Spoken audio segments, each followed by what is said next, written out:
Hey, everybody, this is Craig Garber. Welcome to Everyone Loves Guitar.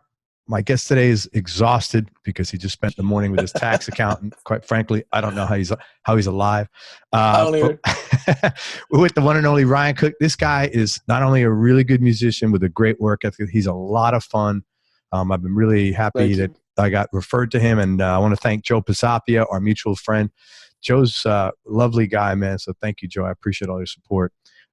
Real quick, Ryan grew up in Topeka, Kansas. He spent his teens practicing and playing in cover bands.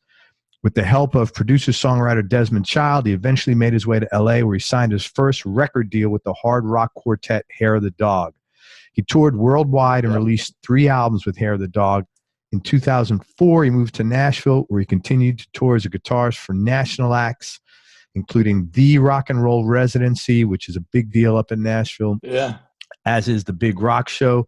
Since 2007, he's been subbing for Skid Row. In 2016, he caught the attention of Gene Simmons. Yes, that Gene Simmons, resulting in a gig as Gene's guitarist for his first ever solo tour.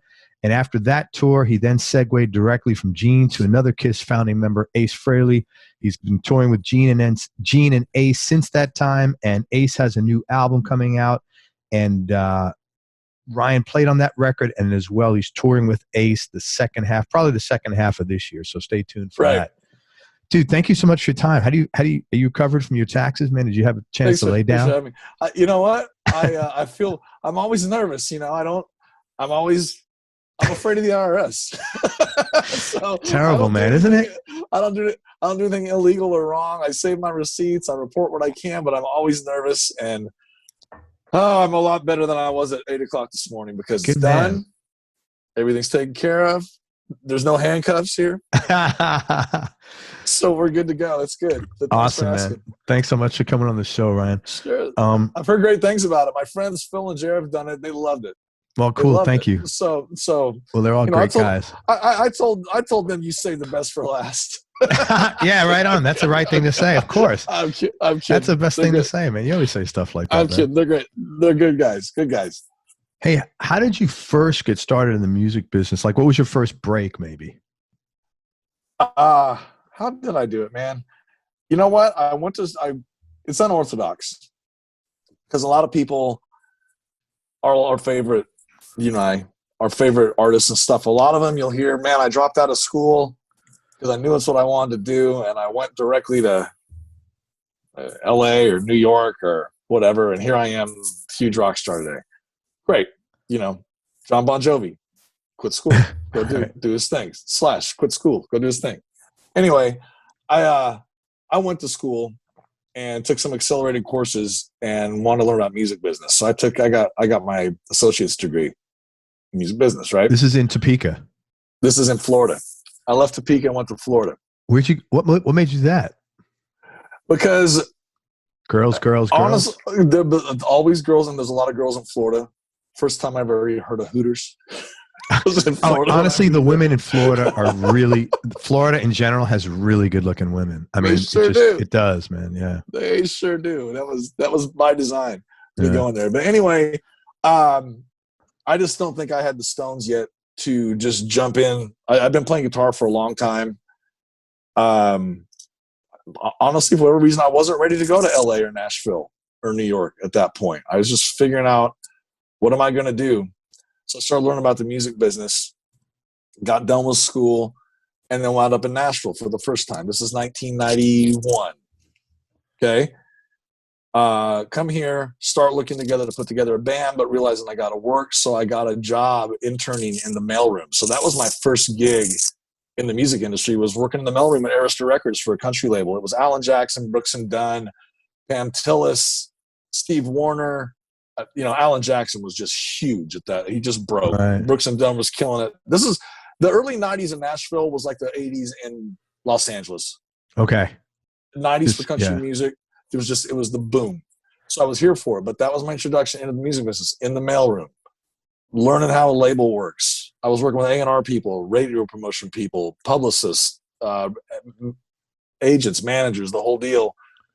And then that lasted 6 months, and then I got hired to be the tape copy guy at a publishing company called EMI. Okay. EMI Music Publishing, one of the biggest publishers in the world.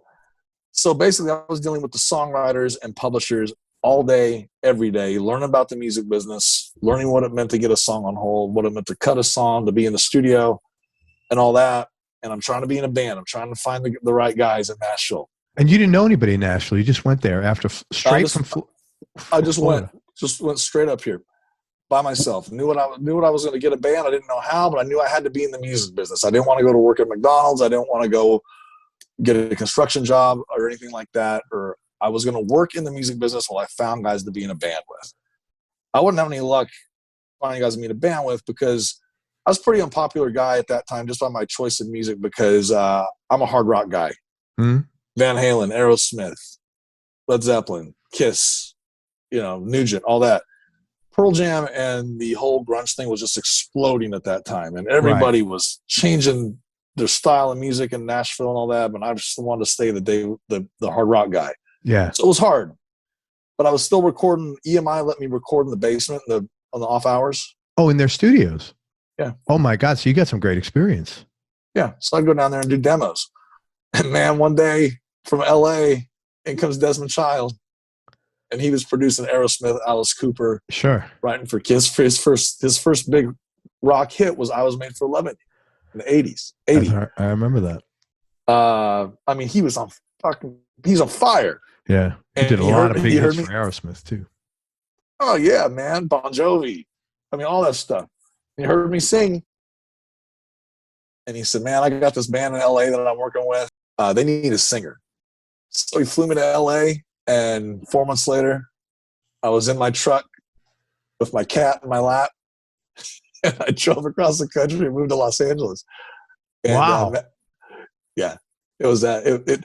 And again, man, it's just I've always had that work ethic. Like I said, you and I talked about it before. It's like I think anybody that wants to work, I totally respect it. You can choose the kind of work that you do. Yeah. If you're lucky, I think. And had I gone to work doing construction or working at the grocery store or doing something while I was trying to find a band, I never would have met Des. Oh, hell no. And I never would have learned everything. So it's always about, I didn't know it at the time because it seemed like it took forever. But I considered working in the music business would align me eventually with the people I needed to be with and I wanted to be with.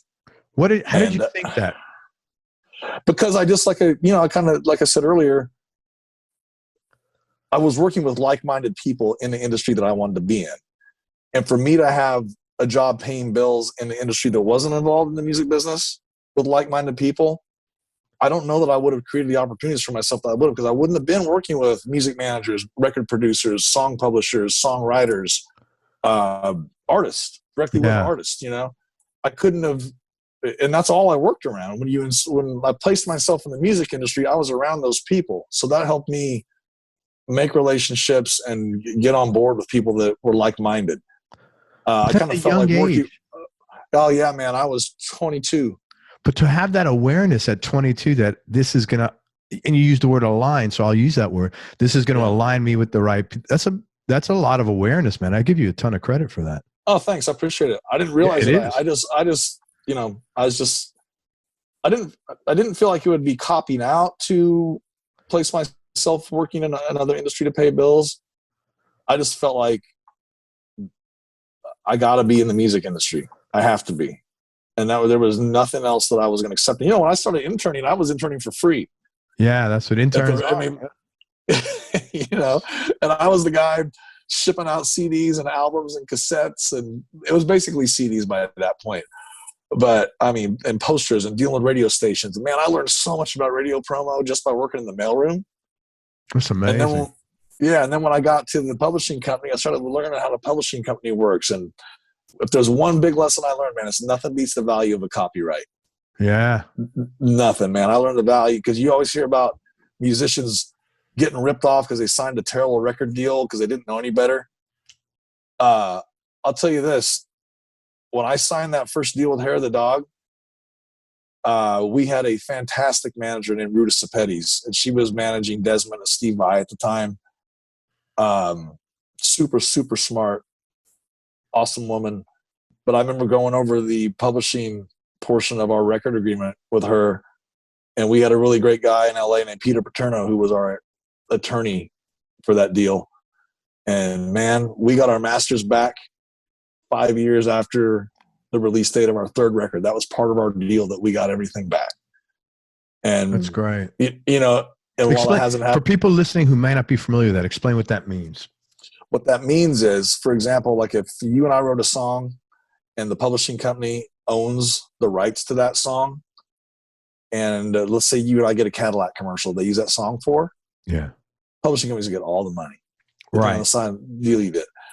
The fact that 5 years after the release date of our last record, once we were out of the deal, all the masters came back to us, and we own the publishing. If you and I got that Cadillac commercial now, you and I would make 100% of the money. Right. So you had to give it up for 5 years. That was a negotiation point, I'm assuming. We didn't have to give it up, but we gave up a portion of our rights. Okay. And you got once the deal was over. Once the deal was over, it all reverted back to us. That's great. And that's stuff I learned by working in the music industry. I learned that in the tape room when I was at the publishing company at EMI. That's great. Funny how it's funny how you look back and you see these things that might have been inconsequential at the time, or just like whatever, like brushing your teeth. All of a sudden they line up and you're like, holy shit, if I hadn't have gotten this. I know. So, it's just, I was real lucky to be surrounded by some really good people in the music business, because there's a lot of times, man, there's some not so good people in the music business a lot of time. And I think every probably artists that are much, much, much bigger and more successful than I could ever be, they all have a story of somebody that ripped them off. Yeah. It's in every behind the music. If you serious. I remember that. Well, it's interesting because as soon as you said Vi, because Steve was mentored by Frank Zappa, who taught him all of this stuff. So he's going to be with somebody, he's vetting everybody out because he's really smart and he knows all that stuff. Yeah. Such a trip. But actually we recorded our first demos for Hair the Dog at Steve's home studio. Oh, did you? It was managed. Yeah. That's so funny. I had him on the show. Lovely guy, man. Very nice guy.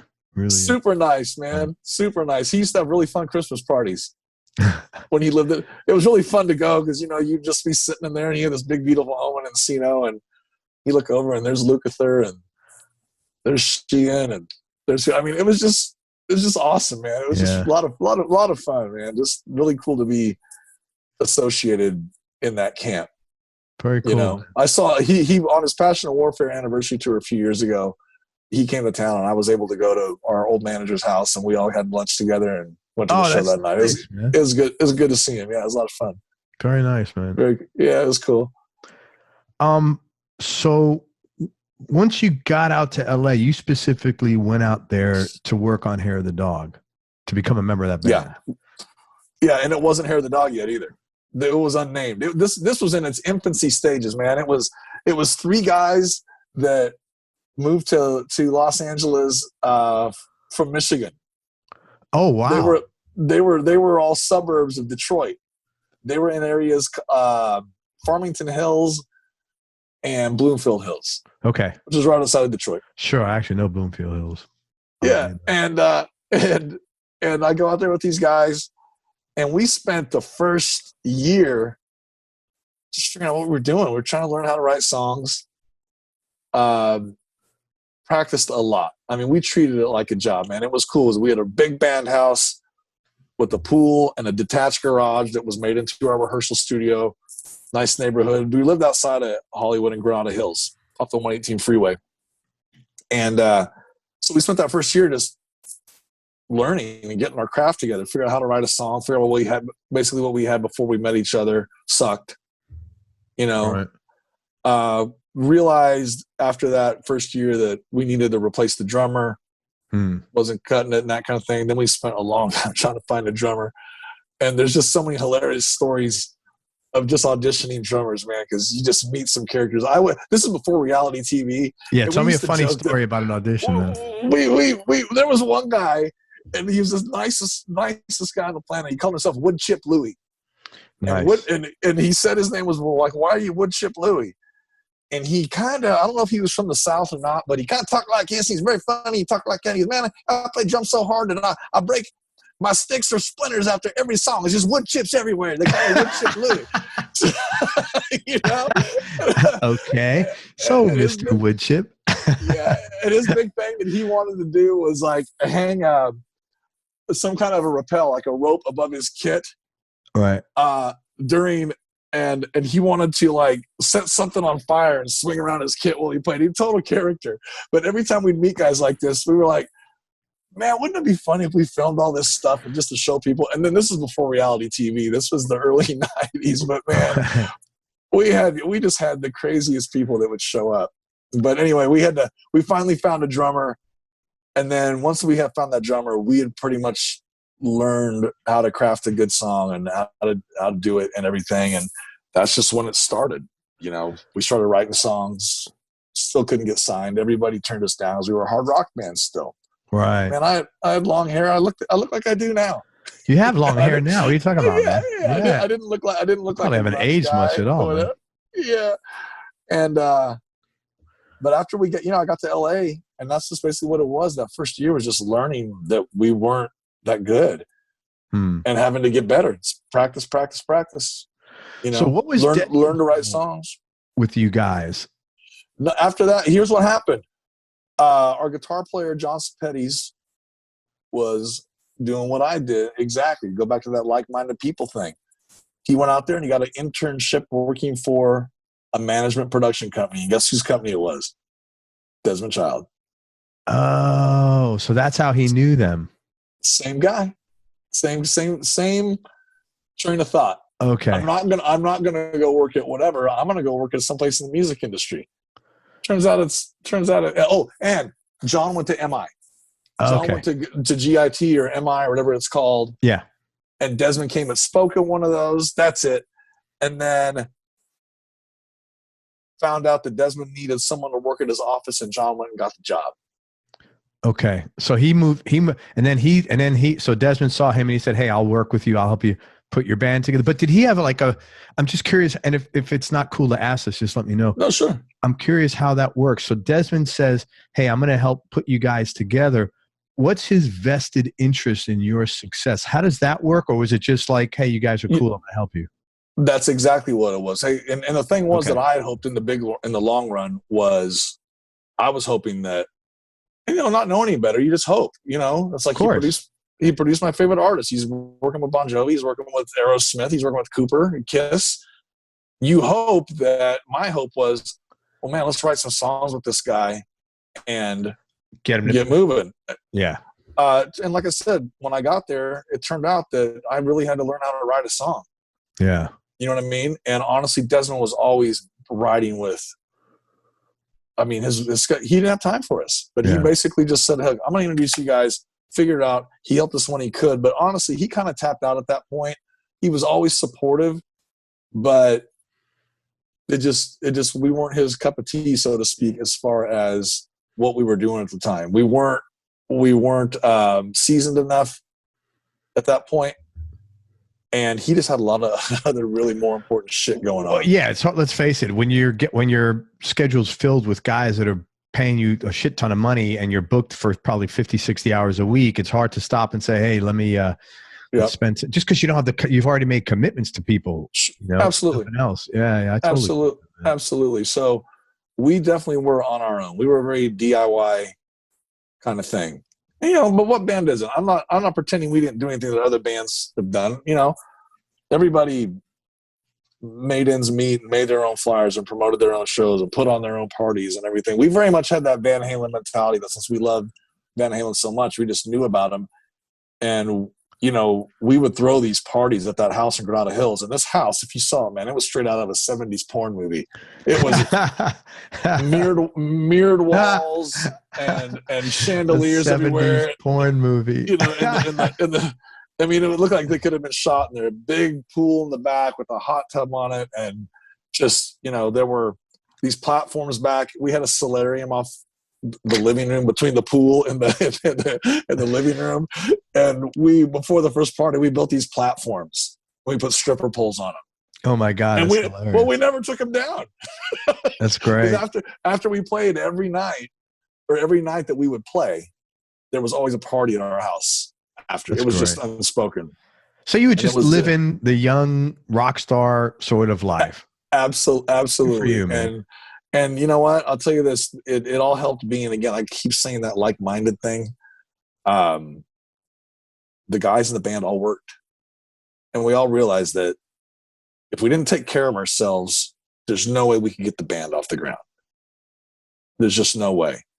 So, you know, we were always funding ourselves to record. No one was giving us money to record or whatever. And anytime you'd see us pop up in a magazine, it started to happen, it was all the result of us just busting ass all the time. And the tours we get and everything. And, you know, we never would have gotten the record deal had we not paid to get our song on the Album Network sampler. And the Album Network sampler at the time was this thing. It was a radio service that distributed through the DJs around the world. Mm-hmm. And they would send out every 2 weeks a new sampler CD of new music. And it would be the new Whitney Houston single. It would be the new Soundgarden single or whoever. And then unknown bands, independents. And the more you paid, so Whitney Houston would be the first song on that disc because Atlantic had the most money. We would be song number 24 out of 26 because we were paying for it ourselves, but that's the slot we got. Right. Man, Jim Stone at a radio station in Terre Haute, Indiana, started spinning Cadillac Jack when he heard it, and that's the match that lit the fuse for that song and ended up getting us signed. We got added everywhere. We were on the most active rock chart with Pantera and everybody eventually, but because of that song. And it was us, man. We did that whole thing. I was working at Disney Music Publishing the whole time, socking away money to record demos and doing all that and making sure that as tired as I was and as late as I was out every night that I still went to work at 9 o'clock in the morning, 5 days a week. But man, we got the money to put our song on that sampler, and that's what did it. Had we been lazy asses and sit around waiting for someone to come find us, it never would have happened. That's like that with everything. Never would have happened. Nobody's knocking on your door, man. You got to go out and connect. You got to bang the rafters. You got to meet people. You got to ask questions. And you got to be in traffic, man. That's just the way it is. You got to network. You got to network. Yeah. And if your networking is like not begging and it's like, hey man, let's do something together or whatever. It's more like, you know, connecting than networking, then you'll be successful. It's like that thing that, you know, the thing you've always heard our whole lives about anybody in entertainment. It could be actors or screenwriters or rock stars or dancers or whatever. The whole thing about explaining to your folks that, you know, fortunately my folks are super cool and never gave me shit about anything for the most part, you know, but I was the people whose folks did. And the whole thing of like, you know, you don't need to go to the Rainbow every night or you don't need to go to Casa Vega and hang out every night. But the thing is, when all the people that you're trying to work with are at those places, there really is networking, even though you're getting drunk and probably hooking up somewhere. Yeah, but you're meeting those people, and you have to place yourself in those situations. You don't have to partake in everything because you know you got to keep it together, but you got to put yourself in those situations. So it's always funny. I'd hear people saying to their folks, and I still hear today, the younger people like, you know, I'm going out on Music Row tonight to see such and such. It's like, you have to go out every night? And it's like, yeah, I do. Yeah. I especially one of these people are going to say, need a sub at some point. And they're going to say, man, I've been talking to this guy, Ryan, man, he's pretty cool. I always see him all the time. He's and that's the thing. I always see him all the time. That means when it creates a perception that you're like busy, you're everywhere. I don't know why, but that's just the way this shit happens, you know? Exactly. But it happens. And it's like that if I put out one fucking podcast a month, nobody'd be listening. I assure you. That's just the way it works, you know? Yeah, I get it. And, yeah. And then you say, oh man, Ryan, that guy plays guitar in this style of music. Look, give that guy a call. Exactly. And that's how it works. You know, that's how you meet people to engineer your records. Cause you know, when you're, like I said, when you're starting out, you don't have a lot of money. And if someone's a good hang and you kind of like them, it's like, we'll cut you a break. I'll cut you back. I usually charge this month, but man, I like hanging out with you, and I know your situation. I know you're just getting started and you can't afford me. I'd rather be part of it than not part of it because I like you. Exactly. Yeah. So that's just the way it works. I've been real fortunate. But I'm not afraid to tell people that it didn't come without work. I was going to say, you always got to be grateful for when that spark does catch fire. But if you're not out there lighting the freaking match every day, it ain't going to happen either. So, it happened and it's great. You're grateful for it, but you got to put the work in to get it. It doesn't, it's not, no one's knocking on your door, like I said. Yeah. And it's weird too, because I do believe it's nice to get lucky sometimes. Yeah. It's nice if you get a scratcher and you won. That's good luck. You know what I mean? But I did over the years, there's some guys that calling someone lucky isn't always complimentary. You know what I mean? What depends? It depends on the. And I don't mean the way you said it, but I just kind of learned over the years that it's like when it's coming from someone with a bitterness. Yeah, well, it's coming from a guy who's calling you lucky because he don't have what you have. That's not a compliment. It's like exactly. It's like the more you work, the luckier you get, and I'll just leave it at that. 100%, man. I'll leave it at that. Yeah, man. I agree with you 100%. Yeah. Yeah, because hey man, even a broken clock is right twice a day, right? Twice a day. Yep, I know. I know. So that's good, man. Great story. Thank you for sharing that. One quick question: when you moved out to LA, so you've been in Nashville for a little while, and you've been to Florida, so there was probably no culture shock. Like it wasn't like Topeka to LA. Can I tell you? You know what? I'll share something real quick. I've been watching this country music documentary. Ken Burns, and I'm obsessed with it. I've been watching it over and over. Marty Stewart said something, and Marty Stewart, for those who don't know him, was a country artist, very, very, very, very entrenched in the bluegrass world since he was 12 years old. Yeah. He's a prodigy. He's got great hair, but he's a great songwriter. He does have great hair, man. You know who else has? Even Kenny Vaughn, his guitar player, has great hair. Yeah. And anyway, Stewart has been one of my idols forever. I just love his talent and his sense of humor and his ability and everything. But anyway, the culture shock of going, even though I was in Florida and Nashville that first time, it wasn't that different from Kansas besides the weather and maybe the amount of people. Yeah. Okay. Kansas and Topeka, minus the music scene, are very similar kind of people. Okay. Florida and Nashville. Florida was a lot better looking girls and beaches and the ocean and better weather. But anyway, Stewart said something that made me think of my trip from Kansas to Los Angeles. He's like, that scene in The Wizard of Oz when everything goes from black and white to color. Oh, it's just interesting. That's exactly how I felt when I went there. And I remember like it was yesterday, and I'm so grateful that I got out there because it was everything that I wanted it to be, man. It was like-minded people. I literally felt like I fit in for the first time in my life. With all the other musicians. Yeah. Yeah. You didn't feel that way in Nashville? No, not at all. Because more of the country influence and less of the rock. Yeah, there's tons of guys. There were actually a lot of people. There were actually a lot of people, and I can still remember a couple of different instances when I really got looked down upon in a snotty kind of way because hard rock was stupid and it wasn't country music. Do you want to fucking out these people right now? No, I should. I'm just kidding. And I do remember. No, man, that was my first time being with like-minded people. I fit in. I felt like I was a duck to water. I was a duck to water when I got there. Yeah, absolutely. You know what? This is not about me, but I can share that professionally in people I'm working with. Mm-hmm. Doing this is the first time I have felt like that. Really? And I understand it. Yeah. It's always weird when someone goes, "Oh, I know what you're going through." And it's like, well, you really don't. But with you, and I can say that to you, I know what you're going through, the people are going through, because I did it firsthand. Yeah. I know that feeling, and I know that sense of fitting in and that sense of like, and man, it made me walk taller. Well, it really did. It was funny the other night. Do you know Dave Amato? Sure do. So I known Dave from the show, and we became buddies, and I see him whenever he comes to town. We talk once in a while, and he was here. We went out, and Ann, my wife, she says, man, Dave's such a nice guy. I said, babe, every guy that we go out with that's a musician is a nice guy, isn't right? And she goes, yeah.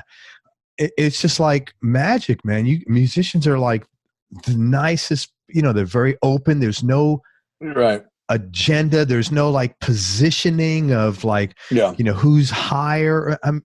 I mean, I'm sure there are some people out there. I kind of tend to repel them Me too. by nature, but me too. Everybody, yeah. So I totally understand that. And it allows you to not just approach what you're doing with energy, but it allows you to smile and have fun and to flourish. Yes, and advance. Your life and your work will advance because of being comfortable in your own skin. Oh my God, yeah. And it's like a vibe that other people pick up on, I think, and absolutely. It's just, and it's taught me, you guys, you musicians, I have learned so much from you about the value of doing things that make you happy. Yeah. It has changed my life, and I am ever so grateful for that. Can you even, because your show's doing so well now, I can tell you love doing it. Can you even imagine not doing it now? No, not really. Cause we're getting advertisers now, and thank God for all that stuff. But, there were some times it was like, man, I don't know what's going to happen. And she said, Craig, maybe you could just do it once or twice a week. I said, no, I can't do that. Yeah. It would be like, brushing my teeth once or twice. I knew I had to make this thing work. Yeah. And it's nice. And, when you're comfortable doing something and really enjoy it, it doesn't feel like work. No, it doesn't feel like work. It's just fun. It's fun. It's like we're hanging out now. We're not working. Yeah. It's hanging out. I always said that about music too. Like you don't work music, you play music, and playing's fun. Since you were a kid, there was always something positive and. You never went out to play with your buddies and feel like shit. Exactly. There was always a really positive association with playing. Yeah. And I always said about music, you don't work music, you play music. And we've been playing since we were little kids. That's why we had fun when we were little, because we played all the time. Now we're bigger kids. Now we're just big kids with more expensive toys. That basically, man. But so that's why everything sort of fell in. I'm sure that's one of the reasons why everything sort of fell into place for you out there, because you felt so good about everything you were doing and who you were doing it with. I did, man. It was just, I can't say enough. And I remember I had people here in Nashville. You're gonna hate it. You're gonna hate it. LA. You're gonna hate it. I was out there, man, and I hated it. I'm like, well, I'll figure it out. If I hate it, I'll figure out a game plan. I didn't know I was going to love it when I got there. Yeah. I wanted to love it going there. I was hopeful that I was going to love it and it was going to be fantastic. Yeah. But fuck, man, I won the lotto. How much of that, just curious, like, what is your personal belief? How much of that do you think is just like, or not even just for you, for people in general, when something connects, how much of that do you feel is like the universe supporting you because that's where you're supposed to be? Oh, I think there's a lot of that. Okay. When I was a kid, we had a coach that when I was playing football in junior high, right? And it turned out that this coach ended up being coaching football and basketball. And he was the first guy that I ever heard talk about picturing yourself winning and picturing yourself, whatever it is you want to do. If you want to be a radio DJ, picture yourself behind the mic doing that. If you want to be a weatherman, a meteorologist, picture yourself like physically, like close your eyes and mentally picture yourself doing these things that you want to do. And, I still remember him telling us that. And, and he'd always also say, practice doesn't make perfect practice makes perfect. And just stuff like that. He would always say these, here I am, fuck man, I'm 50. That was when I was 14 years old. And I still remember those two things. But to answer your question, I do think stuff like that, placing yourself in those situations and, mentally putting yourself in those situations before you're there, the universe kind of brings that stuff back to you. I really do feel like that. And again, like I said earlier about working, it's like placing yourself in situations of industries that you want to be in or that you want to excel in, just by surrounding yourself by all this stuff that goes on, whether it's spiritual or physical or whatever. It's going to come back. It's going to come to you. Yeah, I agree with you 100%. I think it will. You have to do the right things though. You can't just sit there and wish to be on stage. You got to work your ass off. Of course. But it's hand in glove. Yeah. You can't do one without the other. That's the big problem. Like, that, I don't know if you heard that book, Think and Grow Rich. Okay, I heard it. It's a pretty famous book by a guy named Dale Carnegie called Think and Grow Rich. And it was really like the first sort of business self-help book. And he went out and studied, this is like, I think in the 40s or 50s, studied all these companies.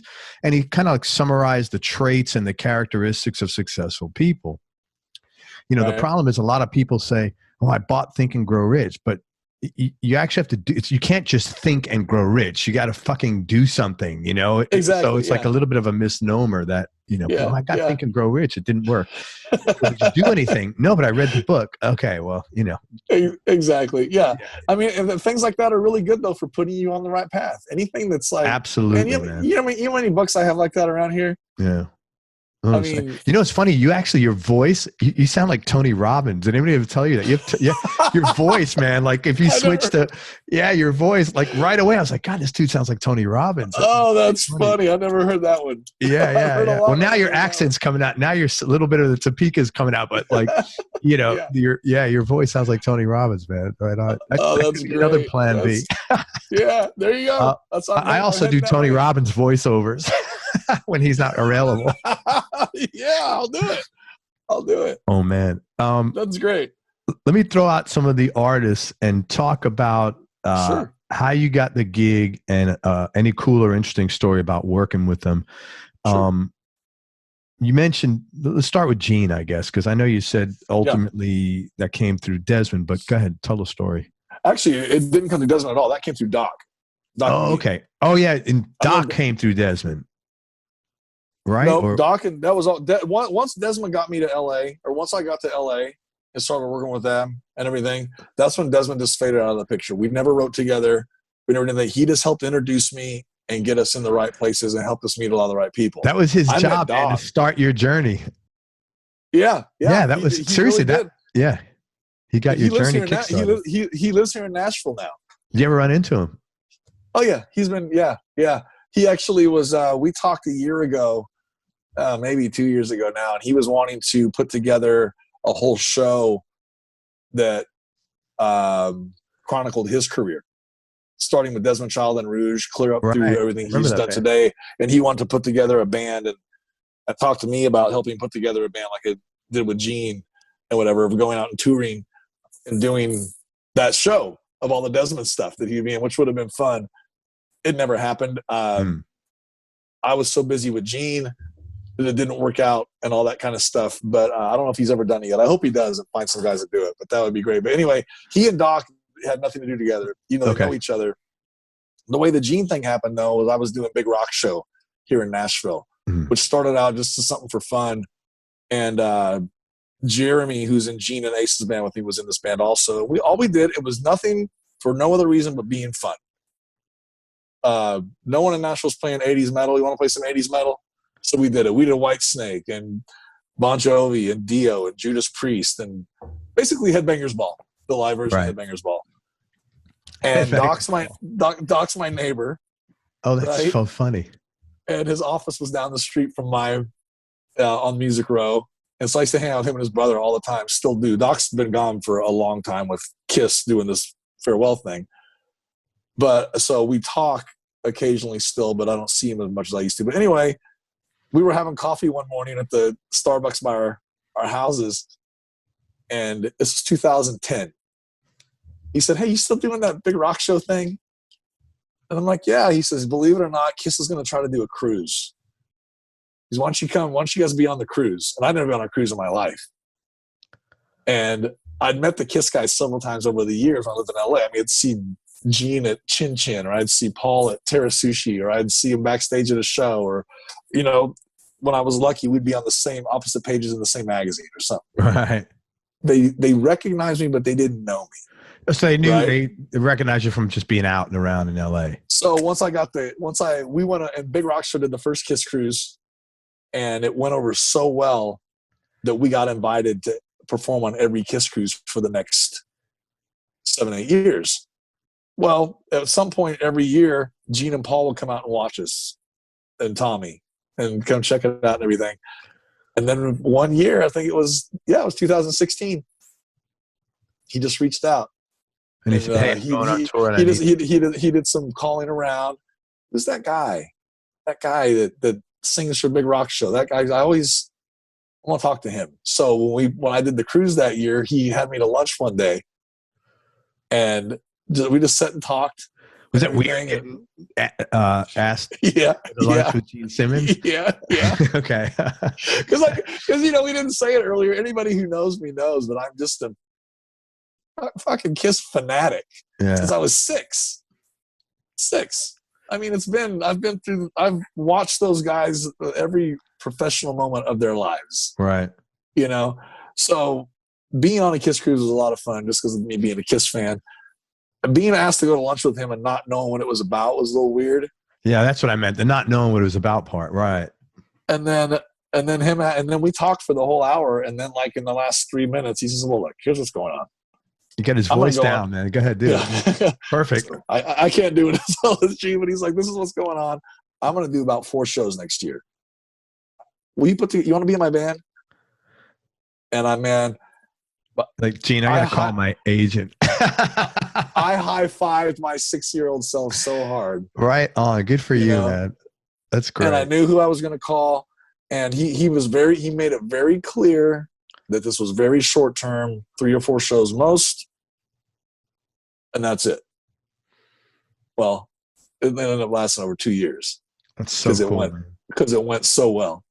So that's how I got that gig, man. It was just one of those situations of being around people you want to be around and that you hope can, in some way, further your career. And had I not been in Big Rock Show playing on that boat, Gene never would have called me. And so he spent basically the hour vetting you out and making sure you were cool, and he was copacetic. Oh God, he talked about girls. He corrected my grammar. Ryan, it's I before A before E. Yeah, he did. That's so funny. He corrected your grammar. I remember what word it was too, because he mentioned something, and we literally were just talking about music, and he was talking about the history of the music industry and the cruise and all these different things. And he mentioned something about the music industry in a moment that happened. I said, "Well, that's very poignant." And he goes, "I know what you mean, but that's not the correct way to use that word. You mean." I was like, you get it all. Oh my God. You get grammar lessons, you get business education, you get music. Holy shit. Yeah. That's pretty funny. I know what you mean. Yeah. That's not the correct I know what you wanted to mean. I know what you wanted to say there, but that's not the right word to use. Wow. So, that is awesome, man. But so I'm assuming during that whole hour prior to him saying, "All right, look, I gotta, you want to be in my band," you probably were like, this is real cool and everything, but where's the punchline? You had to be thinking, like, where? Well, the thing was, we were in the fortunate position, and a position no one else had ever been in. We were the only band that had been invited to return every year on that cruise because we went over so well. Right. Some bands had been on once or twice, but no one had been on every year. Like, we really hope these guys at the time. No, it was just me, Jeremy, and some local Nashville friends. A guy I grew up with in Topeka that wound up here, played bass. Okay. And then a Nashville native on drums. Oh, and Paul Taylor from Winger. Oh, I had Paul on the show here too. Yeah, I know Paul. Oh, you did? Yeah, of course. Oh, great. Yeah. Yeah. Oh, yeah. He's great. Yeah. Great friend of mine. We talk almost every day. A super talented guy. Yeah, incredibly. But he was in the band too. So when I left, when he asked about putting together a band, I just knew that Jeremy, since we were in Big Rock Show together, is every bit the Kiss freak that I am, and we get along really well. So I'd want to have him to do it. And then Philip, who, again, the three of us run around together all the time anyway. Yeah. And they love Kiss and take Kiss as serious as I do. So it was just a no-brainer. So you brought the other two guys in. Yeah. And Gene was cool with 3 guitar players, obviously. Right. No, here's what happened. Originally, Gene wasn't going to play bass. Gene was just going to sing. Oh, so one of you guys were going to play bass? Yeah. Okay. Yeah. And I hated that idea. Well, you want to be playing with Gene Simmons, which is a bass player. Yeah, and, I get that. Man. And he had a very different idea originally of what it was going to be. We were doing Wilson Pickett songs and Roy Head, and occasionally a Kiss song here and there. And he had a whole. And by the time that it got around to doing the first show, we very respectfully. I remember writing him an email, just going, "I'm speaking to you as a fan for a minute." Yeah. And I just got to tell you, you being such a stylist and the way you play, and it's just such a force and just awesome to watch and listen to. As a Kiss fan, if I went to see you play your concert and you weren't playing bass, I'd be really disappointed. Yeah. And I had this really long, I felt very, this very long, eloquent, passionate statement.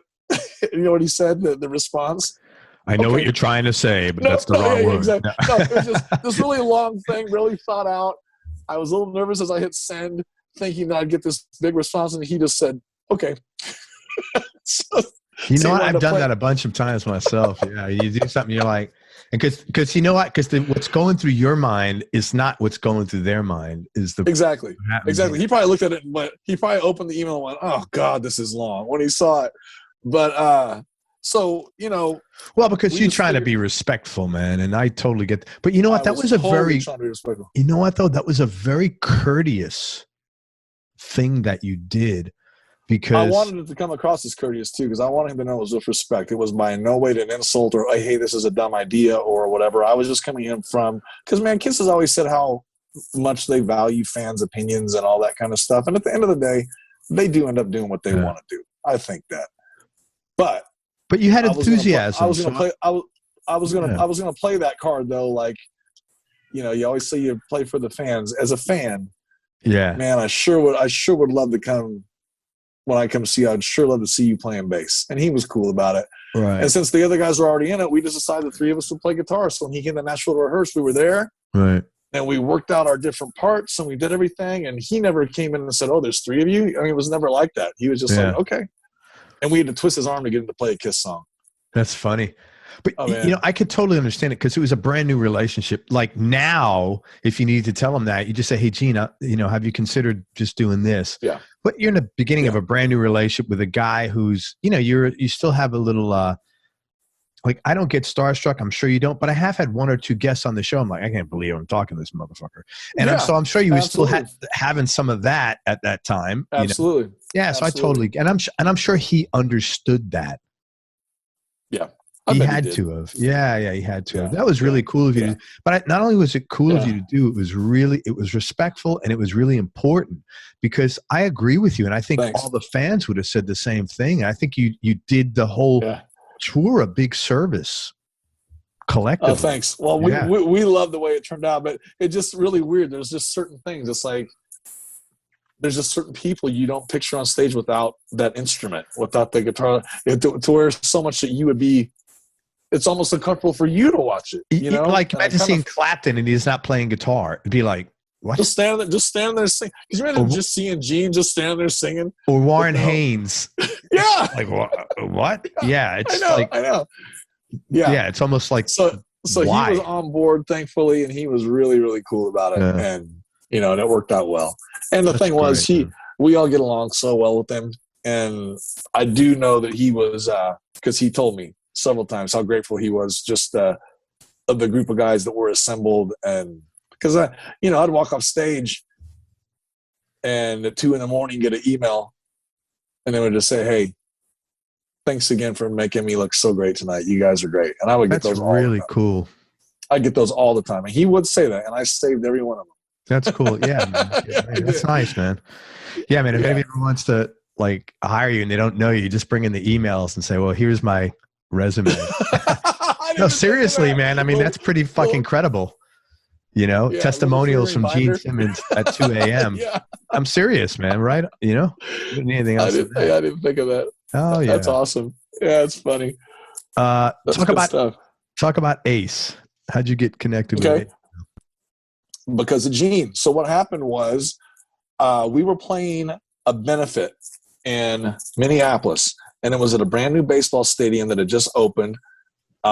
Cheap Trick opened the show, and Don Felder from the Eagles went on first. Right. We played with Felder. Felder asked Gene if we could be his band. So, of course, why not? So we played Hotel California and stuff like that with him, which was awesome. Yeah. And then Cheap Trick came out, and Robin invited us up to sing with them on that. So we did that and everything. And then we came out with Gene. Well, the cool thing, which was the big surprise that night, was for the first time in 13 years, Ace Frehley and Gene Simmons will be on the same stage again together. Oh, interesting. Playing. Right. Ace came out and did the last 4 songs. We did Shock Me, Cold Gin, Deuce, and Rock and Roll All Night. And where was this? Okay. Minneapolis. In what year? 16 or 17. 17? Okay. 17, yeah.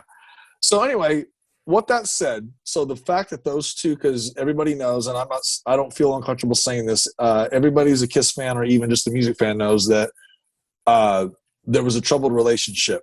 Yeah. With Ace and Paul and Gene and Peter and Paul and Gene and all that. So what that said was them playing on stage together for the first time in 13 years and everything. The hatchet had been buried. Everybody was friends again. They were doing photos together at press that day. It was nice for Kiss fans to see that moment, right? So that's done. Fast forward a little less than a year later, we get booked for Australia, Gene Simmons band. Go over to do 4 cities. And the promoter throws out the idea, man, what if Ace Frehley opened the show? And Gene was like, I'm good if you're good. So then it becomes this thing. Kiss fans are just freaking out. They want it here in the States. Australia's happy. They get it. Right. The people in the States want it. So anyway, as all the things logistics start getting planned, we're on emails every day and phone calls every day about Gene, about this and blah, blah, blah. Ace throws it out to Gene. Hey, man, how would you feel about me asking your band to back me up? And Gene's response was, ask Ryan. I don't care if he doesn't care. And this was in the email. Yeah. So then I called Gene privately. I said, thank you for saying that. We'd love to do it, but I just need to know, are you sure you're okay with this? Yeah. Are you saying that and want me to go, thanks, but no thanks? Because there was no way I was going to accept that without hearing it from Gene's mouth. Yes, I bless this. You have my blessing. Yeah, yeah. You know what I mean? Yeah, and he did. And he did. Yeah. And so we went over there and did it, and it went great. Ace loved this. And then so the 3 of you again were backing him. Yeah. Yeah. That's amazing that how the 3 you guys are like the 3 Musketeers, man. Yeah, yeah. So our road crew calls us the Nashville 3. Yeah, I mean the Ace's road crew. It's awesome. But it was pretty cool because just as it was winding up, the farewell tour, the end of the road tour was in the works already. We were getting near the very end. This was October. We would finish up with Gene that same year, and we were doing the Kiss cruise. And Gene actually said to Ace, you should use these guys as your band on the next cruise. So we did. And that's what started the whole thing and how we ended up staying with Ace. So Gene just kind of handed us over to Ace when he knew that he had to be devoted for Kiss for the next 2.5 years. Yeah, yeah. So that's how it happened. So we're 3 lucky guys that Kiss fans that actually can say that we have gotten to play with half of Kiss. Is Jeremy and Phil on the record and touring with Ace as well, or just yourself? Well, no. We're all touring with Ace. You're all touring together. That's great. We've all done all the Gene stuff, all the Ace stuff. Yeah, that's great. You know, it's interesting. It's been great. I could see why, because the 3 of you have very specific similarities that you need, like, to get along. Like, you're really easy to get along with. You all have high energy. You know what I mean? I mean, you got to have, Thanks. you know, it makes a huge, I mean, and you're not kids, you know, I'm a few years older than you. Right. We're not. Like, but you know what happens? Like, I'm 56. You know what happens when, like, a lot of guys our age are like, fuck, when did you die, man? I mean, that's not good in the entertainment business, man. No. You know, or in general, I mean, just, yeah. You know, when someone's got a high energy level and they take care of themselves, it's a different ball game. The energy is different. You kind of like want to be around those guys, you know. Then you got guys, and I do want to be around those. Yeah, and then you got guys like, I'm sure, like, if you ever look at your Facebook, like people you went to high school with, and you look at them, you're like, holy shit, or you run into one, you're like, oh my God, man. Yeah, you know what? By no means do I look like I did even not only when I was 18, but even 5 years ago. I mean, everybody, but man, I'll tell you, it's funny you say that. See, in high school reunions are pretty.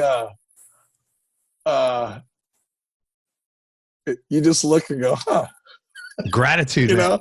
Sometimes I'll see somebody I went to high school with, like I was a short, fat kid and never talked to anybody, men or women, and you know, the stud football player. I'll look at and I'll call my wife. I'm like, babe, I mean, be honest. Do I look this bad? She goes, no. And I'm like, okay, thank you, because I'm thinking, man, you know, not that I think I'm good looking or anything at all, but I like physically, do I look that worn is really what I'm asking her. And she's like, no. Yeah. Okay. Oh yeah. By no means do I think I'm good looking, but it is just different to see, like you said, it's just surprising how time sure does change a lot of stuff. And all that matters in the end is like, if someone was nice back then when they were the way they were then, if they're still nice now, right. That's all I give a shit about. That's all that matters. That's all I give a shit about, you know? But it wasn't like to see stuff. Yeah. Have that, like, you know, you're like, you want you guys on stage together. You're going to make energy. You're going to create joy. Yeah. I do feel like this is the first time, even though I was in Hair of the Dog and that kind of stuff, this is not taking anything away from them. This is the first time that I've felt that kind of camaraderie. That's wonderful, man. With other players, with those two guys. That's great. So I'm lucky to have found that. But that's what I'm talking about. Sure. You could tell that, and they're the same. And when I had them both on separately, like I'm not a guy that looks for gossip. I don't really care about that shit. I mean, but you could feel that, man. You know, the level of energy, the level of enthusiasm to do this with each other, man. It's like the gratitude, the joy, the excitement, and people feel that, you know, when they're listening in an audience, man. So I could totally see why either of these guys would want the three of you together, man. Yeah, no, those smiles are for real. That's what I'm talking about. I'm telling you right now. No, that's what I'm talking about. Because you could tell when it's not. It's like, oh my God, this guy must be dying inside, you know? And that's really cool, man. I'm happy for thank you. Thank you. We're well earned, man. Well earned. Yeah, we love it. And you've also been subbing for Skid Row since for quite some time, 13 years. How did that come about? And what's that like? I affectionately call them the Skidiots. The Skidiots, right on, man. Yeah. Hair of the Dog. We did a run with them in the 90s on our second record. On the second record, became buddies. We didn't become really close buddies right away, but we became buddies. And Rachel was living in Atlanta when I got back to Nashville. He started making a lot of trips here, and he and I became just really close, like best buddies. And we still talk every day. I just talked to him. They just landed somewhere, I think Salt Lake or something. Skid Row's out this weekend. But anyway, we're together all the time. When he moved from Atlanta from here, he made it a point to make sure that he was within 10 minutes of my neighborhood. So he's just down the street. But Scotty, Snake, Rob, ZP, I just absolutely love those guys. But what happened was, to answer your question, as I got back here in 2004, between 2004 and 2007, Rachel and I hung out a lot because every time he'd come to town, he'd stay at my house. Okay. Snake had some family stuff go down in 2007 where he didn't feel comfy leaving the country. And they had 5 weeks booked in Europe. Oh, wow. And he's like, I have to take care of stuff here. And they were like, well, we can't cancel this tour. So they said, hey, would you fill in? And then between 2007 and especially 2009, you know, Scotty had a baby. There was different stuff going on and everything. All of a sudden. Are these guys our age having babies? This was back then. Yeah. Oh, But still, Scotty, yeah. So, I just became the guy, hey, Scotty would call, hey, man, I got to go to my nephew's wedding. Right. Or Snake. And I started filling in a lot. And the most recent thing I did with them was Europe again. We did Download, Sweden Rock, all those. Oh, so some big festivals, man. The biggest one. Download's the biggest one out there. Yeah. Sweden Rock was just great. There were 4 others. We were there for a while. But, man, I see those guys all the time, and they are definitely family. That's awesome, man. They're definitely like family, yeah. Like, Snake's in New York, Rachel's in Nashville, Scotty's in Los Angeles, ZP's in London, and Rob's in Atlanta.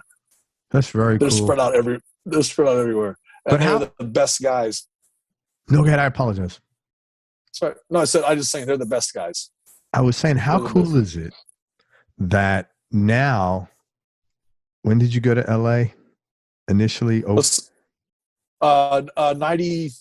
93 early. Okay. And I got back here to Nashville in March 8th. It was 16 years just on March 8th that I've been back in Nashville now. So how cool is it that from the time you went to LA in 03 or 04, 26, 27 years later, you're still playing that music? I know. You sort of got like the stink eye for. I got told to fuck off. Right. But how cool is that? That you I mean, that's. I don't take any of it lightly. I'll tell you this is like it never goes by one day, especially in the last 5 years, that I don't recognize the fact that there are so many millions of dudes that would want to trade places with me. Yeah. You know what I mean? Yeah. I'm aware of it. I'm grateful of it. There are guys out there that do it better than me, and I'm aware of that. I'm very well of where I sit and my skill set and what I need to fix and that kind of stuff. So that being said, it's like I'm very grateful every day for. It's not lost on me a little bit what I get to do, what I'm able to do. Most people that I speak to, and I think most successful people in general feel that way. I've noticed that. Yeah. Because I'm always trying to figure out, what traits do successful people have? Because if I don't have any, I want to learn them. And I know I'm the same way. Because if I had all the answers, right? I don't have all the answers, but other people do. Yeah. And I notice gratitude is a huge part of that. And I think it's good. And I certainly have a lot of gratitude for my wife, my kids, and I think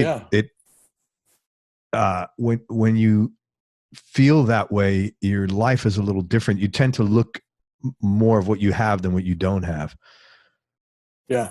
I mean, because we all have shitty things happen to us, but like when that happens, It's easy to say, well, at least I have my family. At least, whatever the answer is, and I've noticed that. Or your health, or your house, or even the stuff that you take for granted every day. It's like, how much, what it's like to drive around every day and see people that don't have a pot to piss in. Oh, it's horrible, man. It's sad. Yeah. It's hard. It's hard. So it's like, I look around here and see like all these guitars, and I look up in here and I see all those guitars hanging behind you, and I see cool stuff. I see great gear, and it's just all opportunity. It's just to walk in and go, I have that opportunity to own these things that help me with work. But do I need 15 guitars? No, I need one.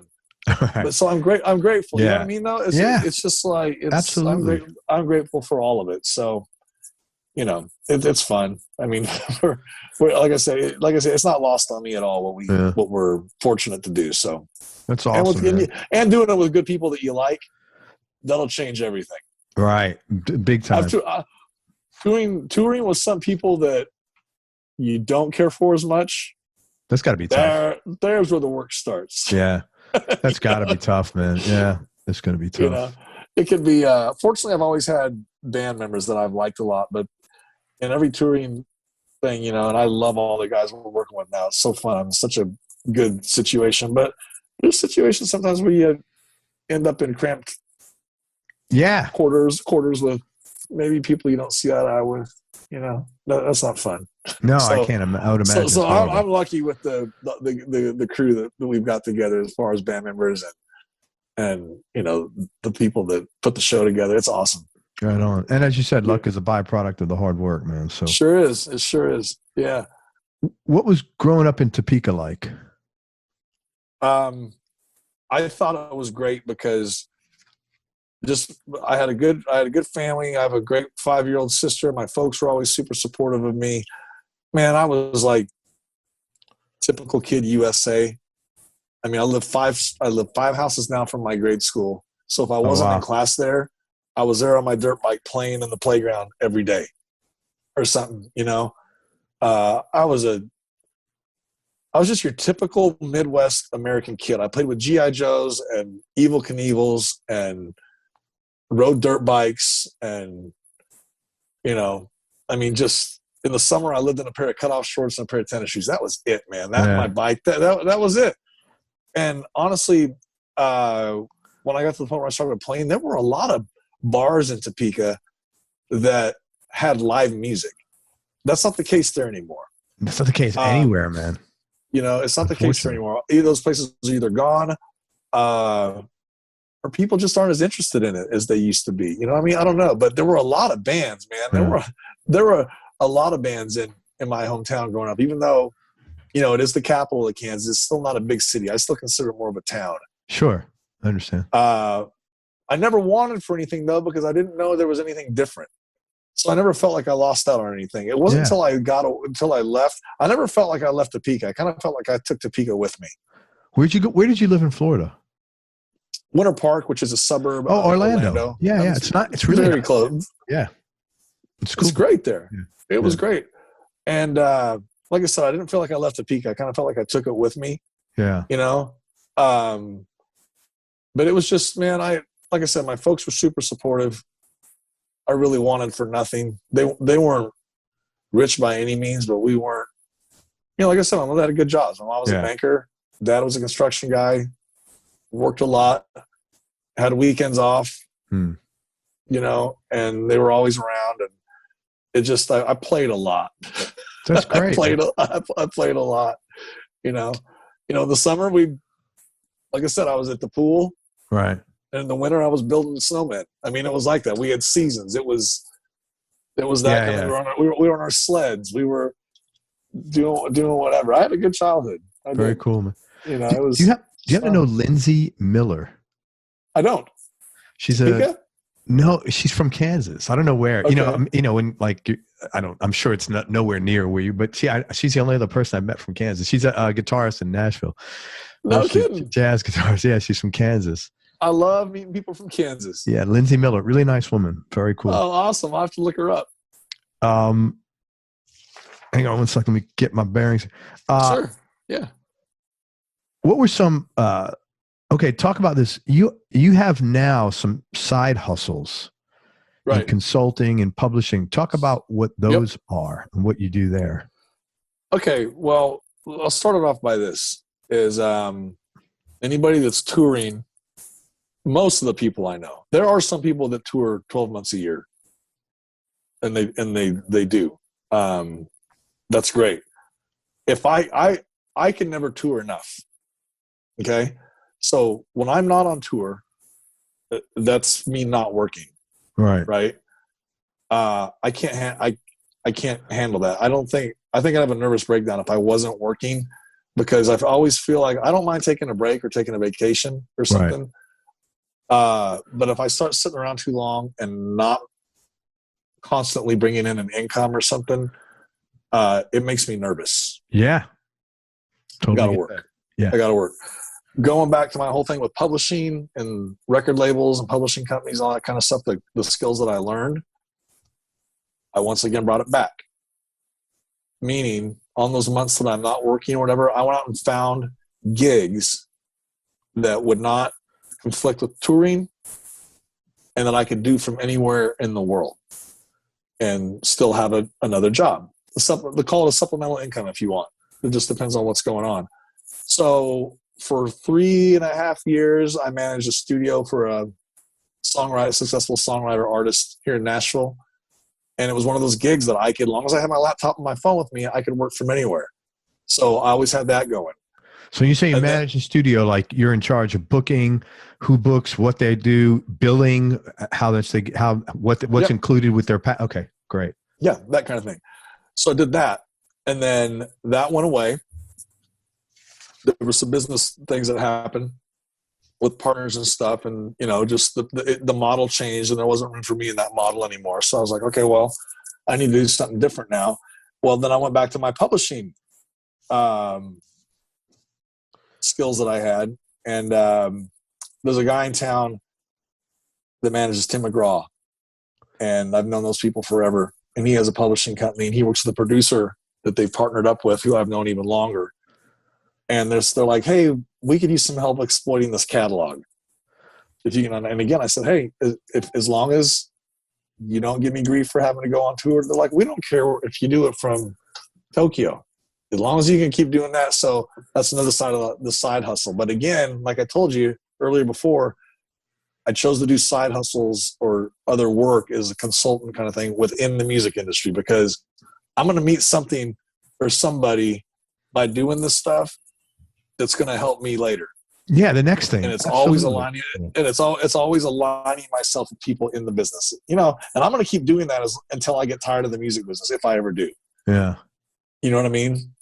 So I'm just always working, always. And even though I create my own schedule and do all that kind of stuff and everything, most people will be like, well, that's not work. Work is 9 to 5. That's bullshit. That's not today. I don't think anybody who has that mindset is 10 years behind minimum.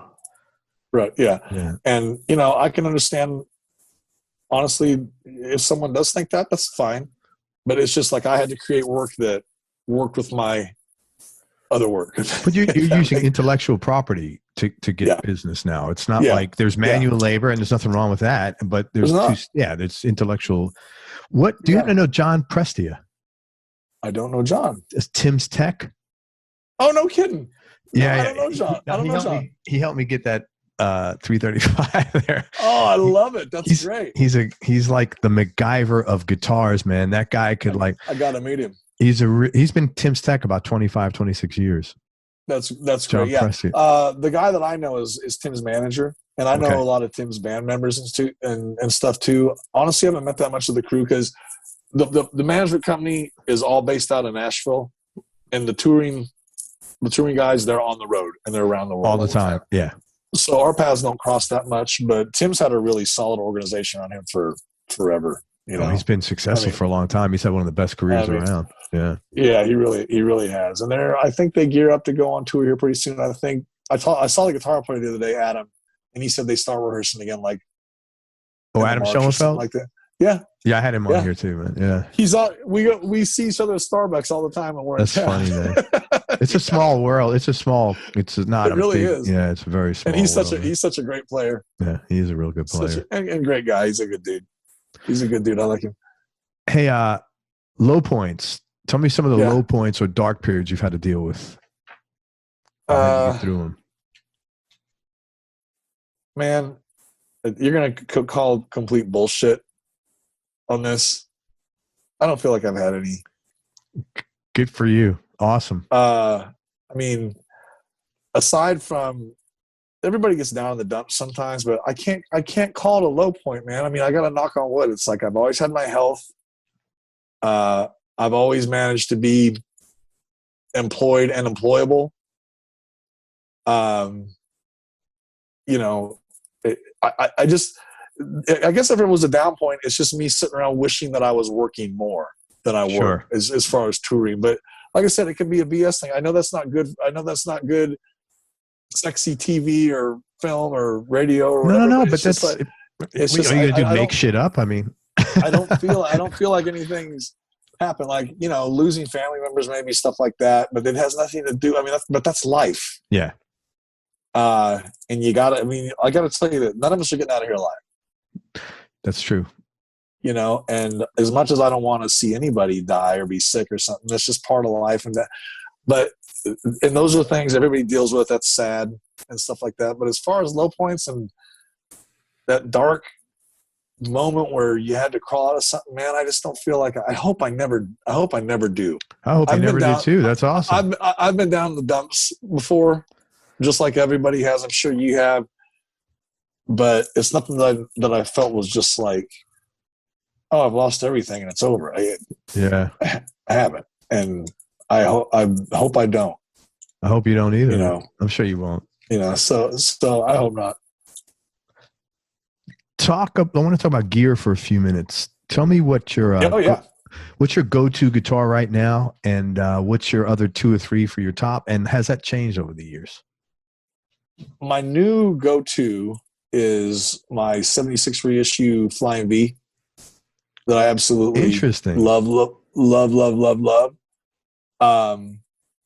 My favorite guitars have always been Gibson Les Paul Customs.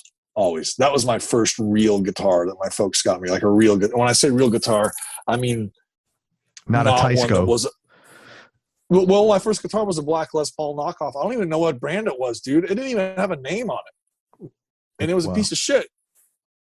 And it was a big giant piece of shit, but it was a Les Paul because like it was a Les Paul shape because that's what Ace had, and that's why I wanted it. Okay. Piece of shit. Terrible. But that Les Paul was for over 20 years my one and only, and that was it. And I had other Les Paul Customs on the road with me that I used as backup, but just it's so not the word sentimental and emotionally attached to it now that I quit. I retired it for taking on the road because if something happened to it, I couldn't do it anymore. Wow. I couldn't replace it no matter what happened. But I'll tell you, the 76 reissue I love, but there's a company called Vintage Guitars. Yes, I know them. And Philip turned me on to those guys. Yeah. And man, they make some great instruments. And you'll see me, Phil, and Jared playing those every night. The only reason that the 76V is my new favorite right now is because I completely tricked it out and rhinestoned it. Take apart everything. I love playing it. Is that heavy? Not at all. I don't use rhinestone because these are very, very light. It's very light. Okay. I've never picked up a V. They just seem so uncomfortable to play. So I never. Can't sit down. You can't sit down and play it. Yeah. You can't. You know what I mean? But I love it. But the vintage ones, vintage. They're Les Paul are the ones that we use a lot. There's a boutique company called Carlino Guitars. Eddie Carlino. Man. Richard Fortis plays those. Yeah, and Eddie is the nicest guy, man. He's got a guitar shop in Boston. He makes all the straps and stuff you see Paul Stanley using. Okay. I mean, he's got Kravitz, Paul Stanley, Gene, Neil Sean, Slash. I mean, Joe Perry. I mean, the list goes on. And Eddie is great, but he's got a boutique company that's awesome, based out of Boston. Very cool. I use those too. So, you know, like again, it's just like I love switching things up. I love it. You know, amp wise, we're all running Kempers now. Okay. How much easier does that make it? When you're a throw and go, when you're on the road using, because basically when we were with Gene and we were with Ace, and a lot of bands do this now, the promoter is required to supply your backline. That's part of your production rider. Right. And Marshalls are you could have 5 JCM 800s in a row and they're all going to sound different. Right. They're all sometimes you get one that's not so good. Sometimes you get one that's not so great or whatever. And the Kemper's small. It's the size of a toaster. They actually call it a toaster. And man, you just go in and you're solid. You know exactly what you have every night. Yeah. We love them. That's good. A lot of people are just moving to that. Yeah. Now, when I get back or whenever it happens to get on a scale of a tour is carrying all backlines and stuff, you know, I'd probably have the Kemper along with whatever favorite head I had at the time. Okay. What is that now? Just because JCM 800s are our go-tos. We love them. You know, those are I had a Soldano that I loved for a real long time. Those are great amps. I mean, there's a lot of great amps out there, but it just depends on the guy and what that person's ears want to hear. You want to hear, you know? I tell you one thing. I don't believe it has to be the most expensive top name brand instrument or piece of gear in order to be great. there are guys in Nashville that'll take a Sears Roebuck guitar from the 60s and knock the dog shit out of a guy with a brand new Les Paul Custom. Oh, it all depends. You know what I mean? It's all in your hands. It's all in your feel. And it's all in just the person holding the instrument, you know? Yeah, totally. But I've never been like a big gear guy, though. You know, I'm not the guy that goes to guitar shows. You don't have 40 guitars? I'm about 20 now. That's pretty reasonable you're a professional musician for the last, 35 years. I don't think that's like. Yeah, I have about 20 now, I think. Yeah. But, I love it. I'm never going to turn down a new guitar. I mean, I still like to get them and everything. Do you ever play a Strat? I couldn't imagine you with a Strat because every photo I've seen of you with around the house. Oh, you do? Okay. I have a couple here. I play around the house. Yeah. Sorry, go ahead. No, go ahead. What? Any cool or interesting stories how you acquired any of your guitars? My favorite story is my very first one. I told you was my real guitar. Yeah. It's an 82 Les Paul Custom. And it was the first guitar that my folks got me. And just the story I love about it was once they figured out that I could play and that I was actually not going to just give it up. It was actually we hadn't thought as far ahead as, he's going to try and do this professionally as a musician, but it was definitely something that I took more serious than, say, basketball or more serious than football, or this was something that became a daily habit, my go-to. And I was always, they knew that guitar was a piece of shit.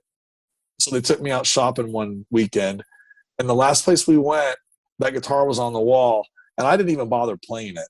This is in Topeka. Yeah. Because that guitar was Jimmy Page, Jimmy Page, Jeff Beck, Joe Perry, Ace Frehley. This was like the guitar, and it was a custom. And at that time, the custom was the most expensive Gibson guitar ever. So I saw it. Still is, isn't it? Yeah. I think it is. I saw it on the wall, played some other guitars, but didn't even touch that one because I thought, number one, it's way too, but they're never, it's just, don't torture yourself. And then 2 months later, I was shooting hoops in the driveway at home, and my dad came home from work, and he's like, come help me get the tools out of the truck. And I opened the door, and the guitar's sitting in the seat. Oh man, what a great story. Yeah. So that's, to me, there's no cooler story about getting a guitar than that one, because it's the one that's going to mean the most to me forever. And again, that tells you why I don't want to take it on the road anymore. No, and you know what? I've heard that a couple of times. 2 other times, one other time that I can think of for sure, but I know I've heard it once more, where a parent came home and said, "Hey, man, I want to," and in all these situations, I know Corey Wong, he's a Strat player. His mom bought him a blue, made a Japanese Strat, I think, and he still plays it to this day. To this day, yeah. I know, man. I know. It's very cool. Nice story. Oh yeah, man. That's my favorite one. Yeah. Favorite musicians you've enjoyed playing with? Oh, it's going to be Gene for me. Yeah. Absolutely. And here's why. Because number one, I shaped my life around those guys so much. My dream when I was a kid, I never, ever, ever, ever thought I would be in a band with anybody from Kiss, ever. Sure. That was Kiss. And now my goal was to get a record deal and tour with Kiss and open for them. That's a pretty big goal. Good for you. That's what I wanted. That's what was my hopes and dreams. And if you could pick anything to do, what would it be as far as music? Kiss is my favorite. I want to open for Kiss. Man, I never, ever dreamed that I'd be in a band with those two guys. That's awesome. Ever. And the reason Gene is my favorite is because, and I'd say this in front of him, over the years, he created and perpetuated and fueled the persona that he was kind of an a-hole. He wasn't warm and fuzzy, kind of a know-it-all, right? And like I said, this is how I say, getting the gig with him, I learned that none of that was true. He's the most, like I told you, the emails at 2 a.m, the bonuses. I mean, just stuff that, he's the most generous, complimentary, self-deprecating, guy, and I just like playing with him so much because I learned. And by the way, what a stylist! Paul McCartney's his favorite bass player, and the bass lines that guy does. And once you hear Gene play a bass, and he kind of gains it out, it's just. And he's on stun, by the way. I mean, it's on stun. It's just so fucking loud. But the way he plays, like when we're doing Almost Human, and we're doing Got Love for Sale, and just a real heavy hand that he has, and that whole ability to do this when he's playing and singing. You know what I mean? Yes. It's just such a respect thing that came from playing with him and just learning how deep that guy's musical vocabulary goes. I mean, the guy knows every genre about everything, and he was such a doo-wop fan and all this stuff. And he'll tell you, well, Never in My Life, that's, from Mountain. Oh, we stole that from. I just listened to that song today in the gym. That's Watching You. That's Watching You. Or, that's so funny. Or Deuce. Oh, we took that from whatever because we love that so much. But anyway, it's just him for learning what a monster player he was to learning what an even better human that he is he's the most enjoyable guy that I've ever worked for. And I've loved working with the Skid Row guys because they're just family now. Even the guys I work with, like even I got to say Phil and Jerry are like my favorite people to play with just because, we've become family. So like I said, I've been real lucky. There's a lot of, I've dealt with some people that definitely were not family in the music business, to be able to count on needing more than one hand to count the great people I've met in the music industry, I think is pretty rare. Yeah. That's good, man. Well deserved too, man. Hard work. Thanks. Yeah, thanks. But yeah, man, like I said, I've got really fun moments of everybody I've played with. That's cool. Yeah. I've got some, it's good stuff. It's good. So, tell me your top 3 Desert Island discs just for now. No. That'll change every the one day. question. Yeah, right. Just for now. All right. I totally understand. Van Halen 1. Mm-hmm. Earth, Wind, and Fire's greatest hits. I love Earth, Wind, and Fire so much. What would be my third, man? I've been listening a ton lately to Redheaded Stranger, Willie Nelson. Really? I've been listening to that a ton lately. So this week, those would be my 3. Probably every other week I'd have to put Kiss Alive in there. I was going to say, where's Kiss Alive? Yeah. Kiss Alive would be in there. But, man, that first Van Halen record is just – changed the ballgame, man. It sounds exactly like it. I mean, production-wise and everything, it still stands up. Yeah, it's a great record, man. Back in Black's one of those records. I'm going off of way beyond 3 records. No, that's cool. Everybody does. And, you listen to things like those first 2 Boston records that Tom Scholz produced. Those are great records, man. Holy shit, dude. And it's just like, listen to the production on those things. Well, that was before you had all the stuff people have today. He was able to do that, like, basically in his basement. Yeah, he was a brilliant dude, man. But I do love a lot of country music. And when I say country, I'm talking into the 80s, 70s and 80s, 60s. Right. Like Marty, I like the stuff like Marty Robbins and Willie and Waylon. Okay. Loved Johnny Cash. I'm not so much into the stuff now that's more of a loop with the kind of a rap than they sing. It's kind of like it's kind of like disco, country. It's disco. Pop music. It's pop music. Yeah, pop. Right. Countrypolitan. No, that is true, 100%. 100%. But I like a lot of country music, but it's older stuff that nobody today would probably think is as cool. Well, yeah, I get it because most guys that are over 45, 50 tend to like that stuff as opposed to more modern country. Yeah, man, that's just the way it is. Yeah. I feel like the new stuff's pretty much pop. Tell me, most important things you've learned about yourself. Let's see. Well, I will tell you, the one thing is just hard work. It's just like nothing as beats hard work because it makes you feel good when you get something from doing it. Yeah, and I don't think I don't think sometimes if you want to get great things or get to great places, it's like you won't get there unless you do it. So that's just the one thing that I've always been about is like just always trying to hustle. I don't mean hustle like trying to pull something over on somebody. Hustle is like hustling, working hard. But yeah. I mean hustle like your coach would tell you to if you're playing sports. Yeah, that kind of thing.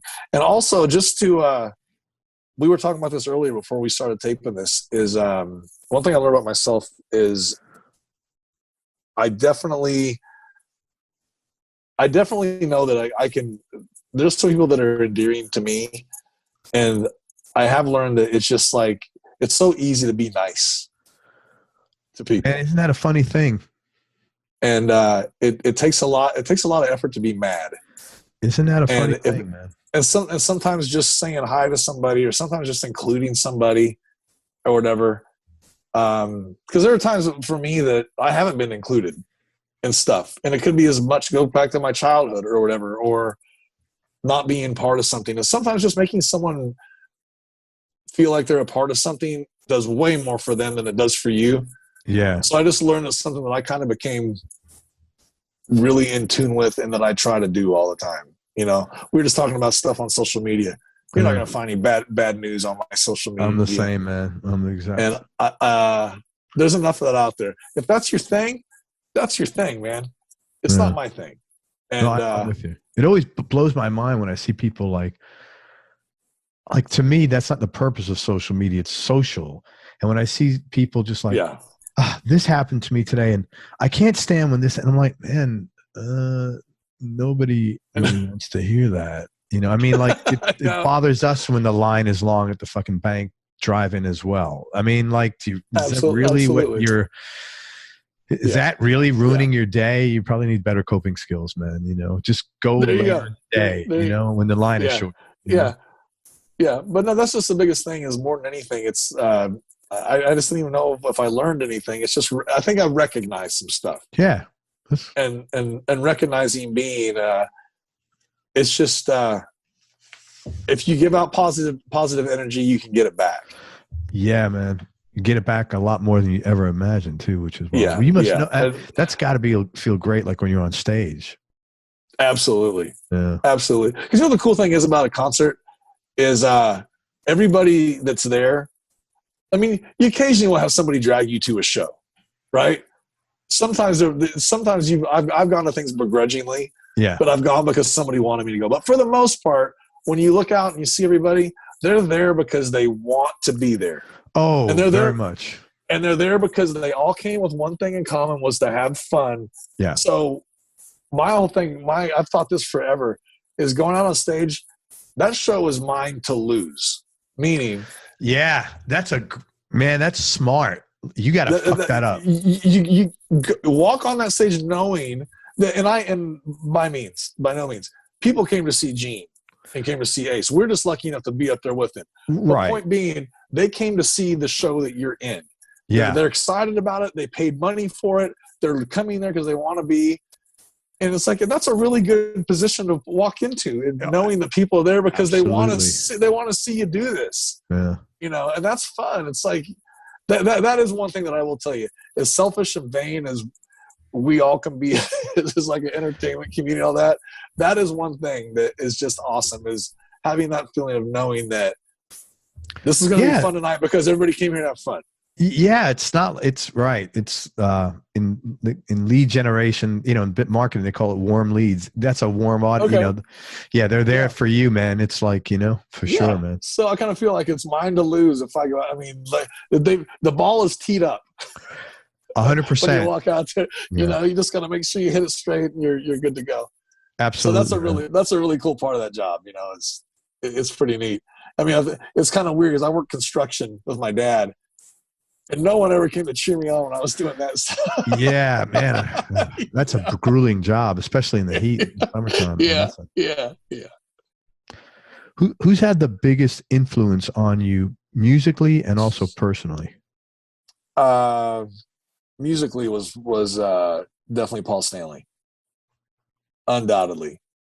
It was always back and forth when I was a kid between him and David Lee Roth, because I just always enjoyed the frontmen that could just take the audience and put them right there. Dave was a lot funnier and self-deprecating. Not that he was out there doing a stand-up, but it's just like Dave was just so crazy, charismatic. Yes, that's a great, just awesome. And he, good-looking dude that, all the guys wish that they were him singing, and all the girls wanted to hook up with him or whatever.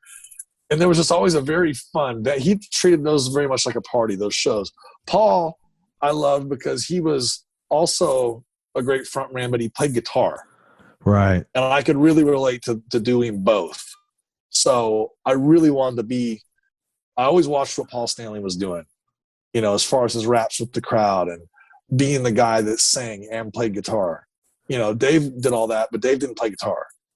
So I could relate. I really enjoyed Dave, but I think I modeled everything more after Paul. Everything that he had done, and I always admired that. I just always couldn't get enough. I can't even tell you how many times I've seen Kiss. Have you played with Paul? Have you gotten to play with Paul? Yeah. Oh, it was a total surprise. Kiss Cruise, whatever. We were doing the Sail Away show, so the whole ship was out there.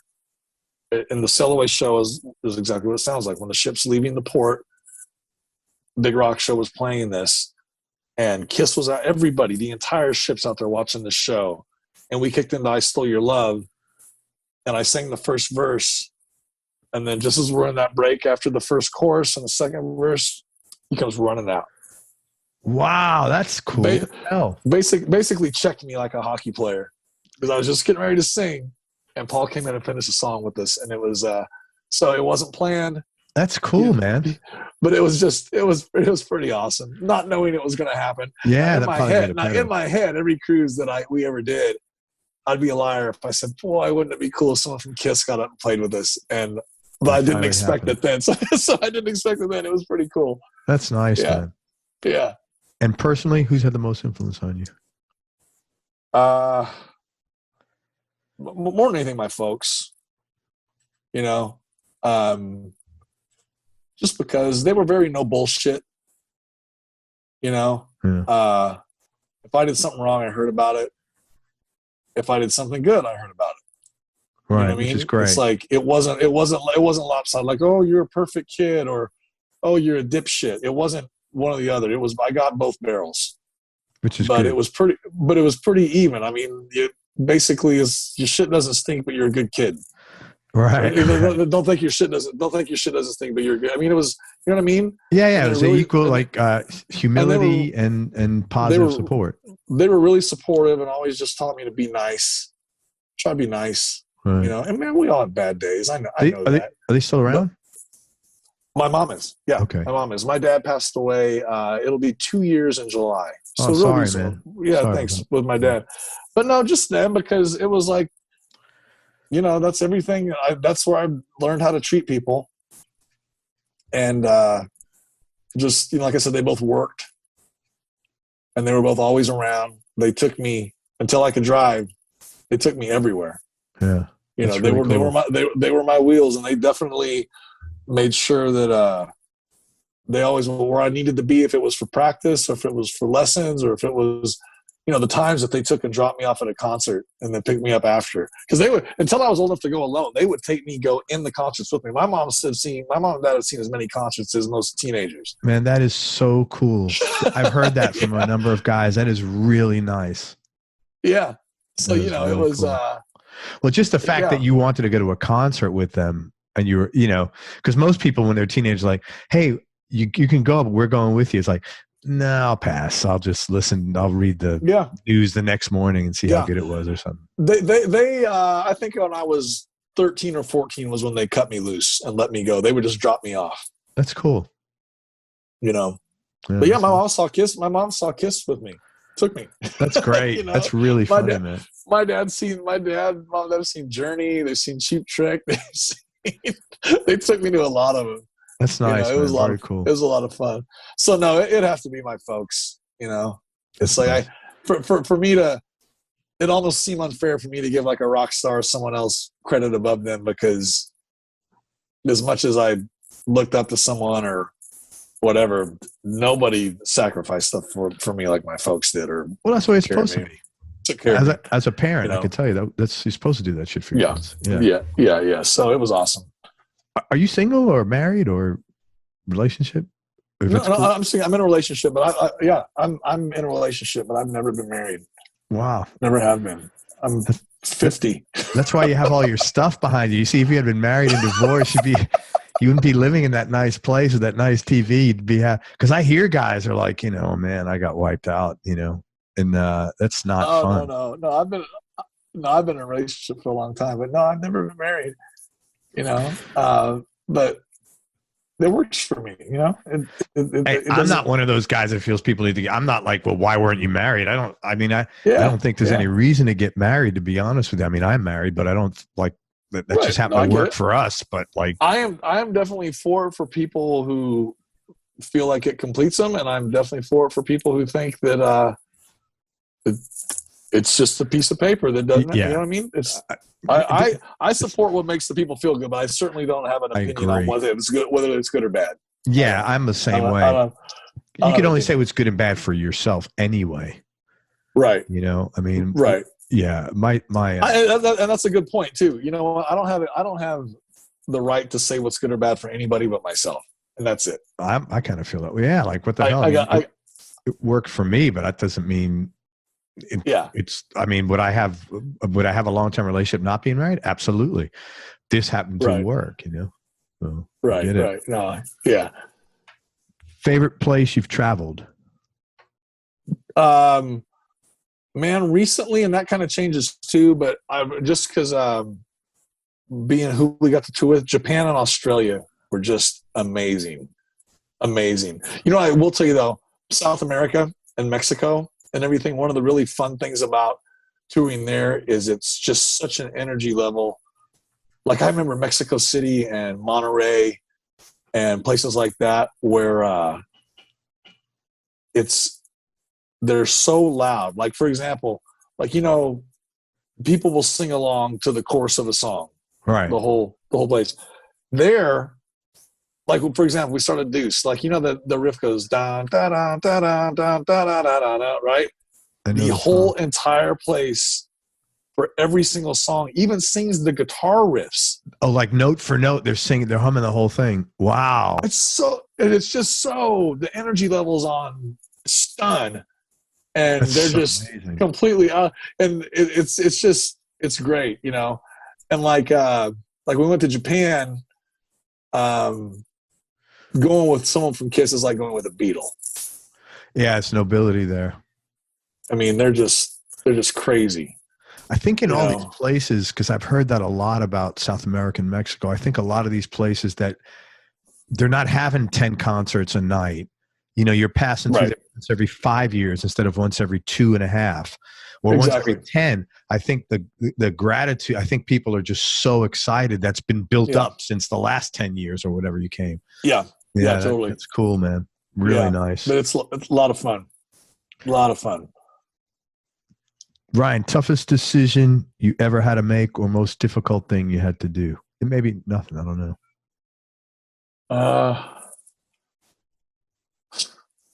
Again, man, I don't know. You're awesome.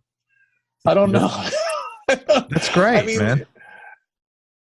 I don't know. I hate to be boring for you. I don't. No, you're not boring. If you're being real, it's not boring. As far as difficult, you have a cat. Do you hear him? It's Tigger, man. My cat, and I feel so bad. This cat loves me. He just wants to be with me all the time, and I can't have him in here when I'm doing an interview. I didn't know if you heard, because I've heard Elvis at the top of the stairs doing that a couple of times. I didn't know if you heard him, but I didn't. But this one is like a bullhorn, man. My cat's doing the same. Doing the same thing. I mean, it's really nice to be loved like that by a little pet, isn't it? But I would love to let him in, but like everything on my desk will be knocked off. My guitar. I mean, it's just, I get it. He hears you. And this happens every interview, and I feel so awful. And then I open the door, and he's just like standing there, like, dude, I was waiting here 20 minutes. Why did you do that to me? Yeah, I know. I get it. Yeah, man, I don't have any difficult. I don't have anything. That's good. Hey, man, don't apologize. I'm happy for you. I hope that's like the next I hope the next 50 years is the same. Seriously. Yeah, me too. Me too. Last question. Biggest change in your personality over the last 10 years, and how much of that has been intentional and how much is just a natural part of aging? I think definitely for sure, like I said, because once we got, I started the tour as much as I wanted and on a whole different scale that I'd always hoped for. It made me really, really, really appreciate what I have. Meaning, I knew how long it took to get it. And like we said earlier, I know that there's so many people that want to get what we're able to do for themselves. So just appreciating stuff like that. I really try to always recognize when good things happen. And I try to always just tell myself, you're fortunate. Some of it came because of luck and some of it came because of hard work. But it makes me, I try to take a lot of time to appreciate all the good stuff that is going on and is going on. I hope it continues to go on. That's great. So achieving your professional dreams has made you just grateful. I hear you, man. It really makes me grateful, and I want to always recognize it and be grateful for it. I never want to take it for granted. Also, though, in the last, and I don't think it's been the last 10 years. I think it's been like my whole life, but even more so now. Like I said earlier, I just try to always be nice. You know, it's some people are like, it's not a big deal to them, and that's fine. You know. But we meet so many people, and you don't always have time for everybody. Yeah. And you can't always give back to people as much as they want you to give to them or whatever. But there's just always so much for smiling at somebody or being able to say hello to somebody or talking to somebody or giving time when you can to people is like, I try to do it as much as I can. And I try to, like, with all the negative stuff that goes on, in the world for whatever it is like, I love finding people that are positive. I like glass half full. Oh. And I try to surround myself people with glass half full. It doesn't mean I won't help anybody. It doesn't mean I won't help anybody who's going through a hard time. I totally will. You know, but it's a lot easier to help somebody that's grateful for it than help somebody that feels entitled to it. Exactly. You know, perfectly put. Yeah. And so that's just one of the things is like, even if it has nothing to do with music at all. No. I mean, you know, it's just be nice, be supportive, be positive, be the reason people believe in good people. I don't believe in the whole nice guys finish last thing too. Sometimes that happens and that's unfortunate, but there's nothing wrong with being nice, man. And it's just, I think it goes a long way. And my whole thing is to always try to be, I don't want to be fake about it, but you know, if I'm not in a particularly great mood, guess what? I just won't interact that day. Right. Yeah, you're taking care of yourself. Yeah, which is totally smart. You don't interact that day. Then people don't have to deal with me not being absolutely glass half full, you know? But just because my whole thing is if I do that a lot and try to be positive and it gets one other person to do it, I'm okay with that. It's interesting because I deal with so many people through the show, and sometimes somebody pisses me off. It's just normal. It's just like numbers. You know, I've had 700 guests on my show. You know, it's just going to happen. And it's not even intentional. It may be my stuff, right? Nothing to do with them. Mm-hmm. Yeah. And I always check myself beforehand. And I always, like, someone sends me an email and I always, Craig, you could respond this way, you could respond this way, and you might really want to respond this way. Respond the nice way. And every time I do that, it's always the best decision. Yeah. Better for me. I agree. It is. First of all, because I get less stress, most important in my life. Yeah. And it's always better for the other person, and it always works out that way. Yeah. You know? It does. It does. Like, how many times have you got something, because, you know, text can be taken so out of context. Yes. It really can, because sometimes someone could say something to you that wasn't meant to be mean or nasty or whatever at all, but yet you read it like that. There's no context, right? Yeah. One thing I did learn, and I actually saw someone else say this, is if you do get like a super long thing for somebody that maybe it was mean, at the end of it, sometimes it's easier just to respond and go, okay. Like Gene. Rather than rebutting everything and telling your side of the story. It's so much less to just go, yeah. Is this really that big a deal to me? Just go, okay. You know what I say? Yeah. You know what I say then? I say, you may be right. There you go. That's what I say.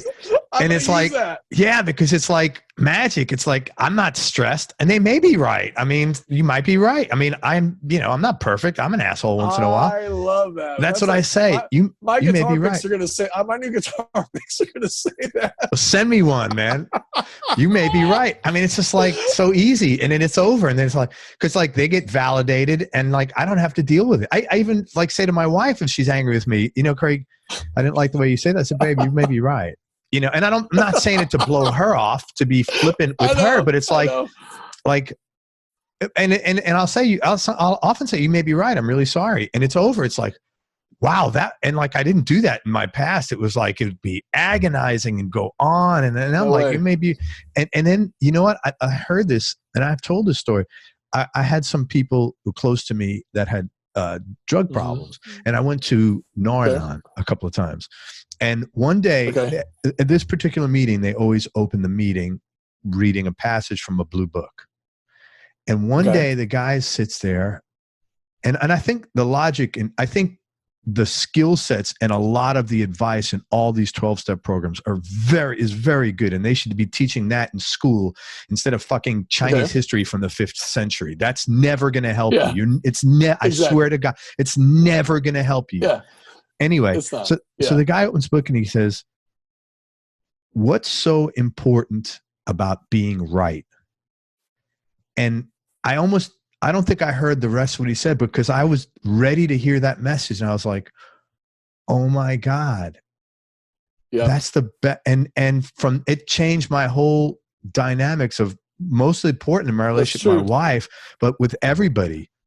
Like, that's really good. That's really good. I was like, why? That's not it. What is so important? I'm, however years old, like, do I get a bonus for that?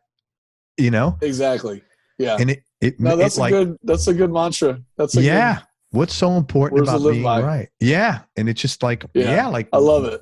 Proving my point for what? Like, did I get an extra, do I get a pile of money after I prove my point? Like, do I get extra hours in the day? And it was just like, okay, done. And it was that's good. Like fucking snapping a finger, man. It was great. So it's very enlightening. It was to me. I was like, wow, this is really simple. I've been an idiot, So anyway, man, you may be right. That's awesome. Dude, listen, first of all, thanks for everything, man. I really appreciate it. It was great to connect with you. You're an awesome guy. I love this. Likewise. Thank you. You're very cool. I'm so happy I hope to God you come down here with Ace. I'd love to come see you. That would be wonderful to see the Nashville 3. Tampa. Yeah, the Nashville 3. Now that I know you're in Tampa, we will for sure look you up because that would be awesome. We go through there. That'd be great. And we should all get in an Uber just to like bond. We'll do it. We'll just have them drive us around and shoot the shit. It'll be great, man. I love it. Say, let me tell people where to find you and what you got going on. First of all, it's Ryan Cook. Do you go by, I see your middle name sometimes. Do you use that usually or? It's always. Yeah. Okay. It's on Ryan Facebook, Spencer Cook. Ryan Spencer Cook on Facebook, and at Instagram, it's Ryan Cook 1969. Ryan Cook 1969. I'm easy to find. You can find him on Instagram and Facebook. He will be out with Ace, and he's on the new record. That's the tour's, second half of the year, May or June through December. So look out for them. And he posts everything on Facebook and Instagram. So, like his page and, you'll be informed. Please. Also, if you are looking for a competent studio manager, or if you're looking, and he didn't ask me to say this, I'm just saying it because I like to help him because I like to be nice. But in all honesty, if you are looking for a competent studio manager or for a guy to consult with you on sort of publishing, get a hold of him through social media. Don't be a dick. Just be detailed in your, what you're looking for. And, can he help you? Don't just like, do the right thing, just be respectful of his time. Also, no, you're welcome. It's my pleasure. this is taking place before this this event I want to tell you about is taking place before this is going to drop. So this happened already from the time you're listening to it. But talk about the tornado relief show that you and the Nashville 3 have put together. Yeah, real quick. It's the Rock and Roll Residency, which was the weekly show here for 4 years, every Tuesday night. But then once the touring, and Jeremy and Phil started that, and then they just have me in it. And I'm in the touring version that goes around, so it's always. But anyway, in a nutshell, we had the devastating tornadoes that just happened here and affected our whole community. Unfortunately, some people lost their lives. A lot of people lost their homes, lost every single belonging they have. People are having to start from scratch. So this weekend, it'll already happened, but Saturday, March 14th, we're doing a show in Nashville to completely as a benefit for these storms. Tons of raffle stuff, giving away guitars and rock and roll memorabilia from different artists everywhere. We've got great guests. We got Troy Lucetta from Tesla. We got Mark Slaughter. We got Billy Sheehan. We got my mind's I can't even remember right now. Right when we all the guys in Nashville with long hair who play 80s metal will be there. Absolutely. Plus, it did so well. The first venue that we were at sold out, so they moved to a bigger venue, and we're just. I'm happy that no one immediately close to me lost their life or their home. Of course. But it's still our community, so we're going to try and help everybody out. That's really cool. And that's the way everybody is in Nashville, man, in my experience. Yeah, they really are. It's just great. Everybody here is really nice. Yeah. First class, man, group of people. So we're looking forward to it. They've had several of these shows because I spoke to Audley Freed and he was doing another one with, I think, Joe Pisapia, maybe. There was one 2 nights ago that just raised $500K. Wow. Yep. I don't even know what about. I was reading about it on Yahoo. Holy crap. The other day. But there are lots of, it's not just us. There are several That's wonderful, organizations that have set up raising money for this, but hopefully FEMA's going to help everybody out, I hope. And we're just trying to add something to the pile because, it was bad, man. It was like a war zone. I grew up in Kansas. Where tornadoes were tornado. I've never seen anything like this. Oh, is that bad? Yeah. That's too bad. Well, it's a really nice thing you're doing, and I wish you guys a lot of success. And I hope you sell it out. I wish you could be here. Next time I'm at Nashville, man, I gotta I think what I need to do is find out when everybody's not touring, and then just say, hey, I'm going to be here. Let's all hang out at this bar and just have a big party or something. Let us know. There's so many cool people up there like yourself, man. Oh, thanks, man. Dude, thank you for everything, man. I really appreciate it, and I look forward to hanging in person. This is fun, and hey, everybody. Thanks for watching. Thank you, brother. Hang on one second. Let me just say goodbye. Everybody, thank you so much for listening. If you enjoyed this, please share it on your social media channels with your friends and family. Support Ryan Spencer Cook and all his music. Go out and see him with Ace. If you're ever in town, check out the Rock and Roll, the THEE Rock and Roll Residency if they're playing. Yeah. Very competent guys, really nice guys. They really work hard. They bring it every time. If you like 80s rock, you're going to love this show. And most important, and Ryan, thank you for spending time. Thanks for all your time here. Most important, remember that happiness is a choice, so choose wisely. Be nice, go play your guitar, and have fun. Until next time, peace and love, everybody. I'm out. Ryan, thank you so much, brother. See you guys. Thank you.